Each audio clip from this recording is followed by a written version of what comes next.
Bakeries play an important economic and nutritional role in communities around the world, including right here in the Bahamas. They're often centers of tradition where recipes are passed down through generations. Outlets like Model Bakery help preserve our culinary heritage, offering everything from buns and dinner rolls to cheese breads and their famous donut twist. Model Bakery carries a remarkable legacy in the industry and will soon be celebrating its 100th anniversary. In studio with us today to reflect on that legacy is manager Giovanni Johnson. Welcome to What's Trending, Mr. Johnson. Thank you, thank you. It's great to have you here with us. Now, Model Bakery has been around for nearly a century. Tell us how the business got started. Well, it was actually started by a family, the Lewis family, through Virginia Street in 1926. And they started as a family, and then in 1956, they moved to Doswell Street. My grandfather worked for Mr. Lewis, and when he was getting ready to retire, he said, "This is one of my strongest workers. I'll sell the business to you." And since 1973, you've been in the current location. Yes. Well, 1956 had been in the current location, but 1973 it came down to our family. Okay, so 3 generations? Yes, 3 generations. And you're one of the bakers there as well? Yes. So you get your hands dirty and experimenting and everything. Definitely. So how then has the bakery evolved over the years from its early days to now? Well, we were more Greek based, but I mean, we kept a lot of those same like recipes and different stuff, but we actually started introducing like a little stuff, like we do the ham and cheese, turkey and cheese, and other little like pastries we started doing. To change it up a little. Yeah, but we look to make more changes. So what would you say are your most signature or beloved items, and why do you think customers keep coming back for them? Well, I can't say like one item, because we have different groups of people. Like 7 a.m. in the morning, people coming for their ham and cheese, turkey and cheese, cheese and bread. They coming for their sandwiches. Yeah. And and twist. Well, everybody loves that. Yeah. So tell you I love your twist and your gingerbread. I feel like your gingerbread is sold really well. Yeah, that's still one of the oldest items.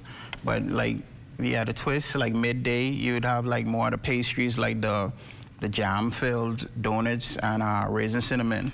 They'll come for like middle of the day.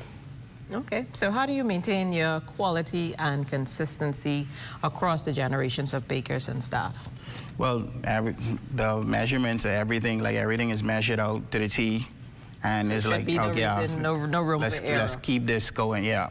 So talk to us about some of the items that you brought with you today for us to get a look at, maybe a sample of. So yes. About what you have. Well, starting from this way, we have the burger buns, which will be like the medium burger buns, and we have a larger ones that are Kaiser buns. Okay. Then we have the raisin rolls.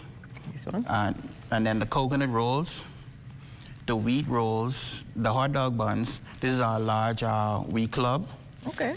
And then this is so you told me earlier you were experimenting. Yes, so he was experimenting with his Independence bread. Yes, yes. So this is something that's available on the market for Independence? For Independence. Then we have the plain rolls. And then that's the coconut loaf. And obviously people like sweets. Yes, yes. What in the sweet boxes? We have the cinnamon twist. Then we have the glazed twist. Then we have the donuts that filled with guava. And over here we have coconut tart, plain cinnamon, and raisin cinnamon. So something for everybody. If you want it plain, if you want it with raisin or whatever. Oh, most definitely. You could work it out. Yes. That sounds good. So looking back, are there any special memories or traditions that stand out most in the bakery's history for you?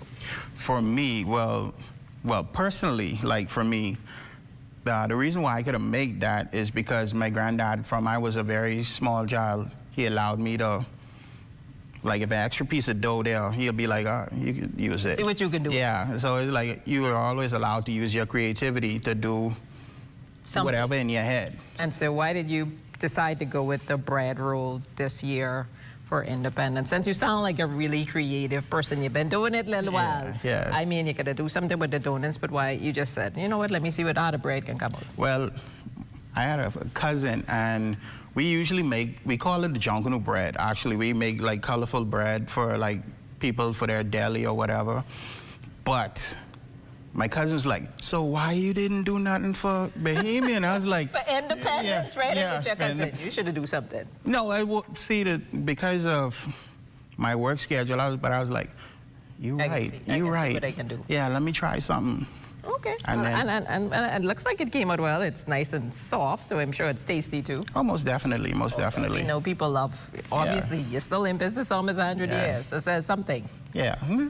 So are there any plans to expand or modernize or maybe introduce any new items to your menu?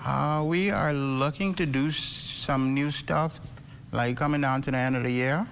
Definitely looking for expansion probably next year or so, depending on how things work out, but we're definitely looking to expand. All right. Well, that definitely sounds good. Thank you so much, Mr. Johnson, for You're joining welcome. us on What's Trending today. Yes, ma'am. All the best. I know you're going to have a fantastic 100-year anniversary celebration to keep Bahamians and visitors alike coming to model for many years to come.